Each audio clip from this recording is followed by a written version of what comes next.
ইরানের ধারাবাহিক হামলায় যখন চাপে পড়েছে ইসরায়েল ও যুক্তরাষ্ট্র, তখন পাল্টা বড় ধরনের সামরিক পদক্ষেপের প্রস্তুতি নিচ্ছে ওয়াশিংটন।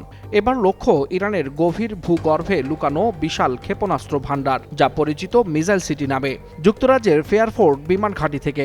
সেখানে ধারণ করা ভিডিওতে দেখা গেছে মার্কিন বাহিনীর B-1 লেন্সার বোম্বার বোমারু বিমানে ভারী বাংকারবাস্টার বোমা লোড করা হচ্ছে। সামরিক বিশ্লেষকদের মতে এই প্রস্তুতি ইরানের গভীর ভূগর্ভস্থ সামরিক স্থাপনায় সম্ভাব্য হামলার ইঙ্গিত দিচ্ছে।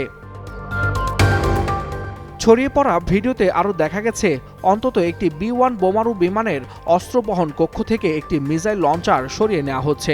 এতে ধারণা করা হচ্ছে বিমানের ভেতরে জায়গা তৈরি করে সেখানে শক্তিশালী ও নির্ভুল বাংকারবাস্টার বোমা বহনের ব্যবস্থা করা হচ্ছে, যেগুলো শক্তভাবে সুরক্ষিত বা মাটির গভীরে থাকা স্থাপনাও ধ্বংস করতে সক্ষম। সম্ভাব্য লক্ষ্য বস্তু হিসেবে ধরা হচ্ছে ইরানের দীর্ঘ পাল্লার অস্ত্র কর্মসূচির সঙ্গে যুক্ত বড় শিল্প কমপ্লেক্স, ভূগর্ভস্থ কমান্ড বাংকার, পারমাণবিক সংশ্লিষ্ট স্থাপনা এবং বিস্তৃত টানেল নেটওয়ার্কে গড়ে ওঠা তথাকথিত মিসাইল সিটি।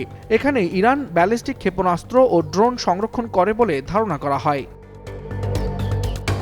বিশ্লেষকদের মতে দূর থেকে ক্রুজ মিসাইল হামলার চেয়ে বোমারু বিমান লক্ষ্যবস্তুর কাছাকাছি গিয়ে অনেক বেশি সংখ্যক নির্ভুল বোমা নিক্ষেপ করা সম্ভব হয়। এতে বড় এলাকা ধ্বংস করা কিংবা শক্তভাবে সুরক্ষিত ভূগর্ভস্থ স্থাপনায় আঘাত হানা সহজ হয়। এদিকে সংঘাতের প্রভাব ছড়িয়ে পড়ছে জ্বালানি অবকাঠামো ও গুরুত্বপূর্ণ সমুদ্রপথে। তেলবাহী ট্যাঙ্কারে হামলা এবং হরমুজ প্রণালীর কাছাকাছি জাহাজে নৌ ড্রোনের আঘাত বিশ্ব জ্বালানি বাজারে বড় ধরনের অস্থিরতার আশঙ্কা তৈরি করেছে।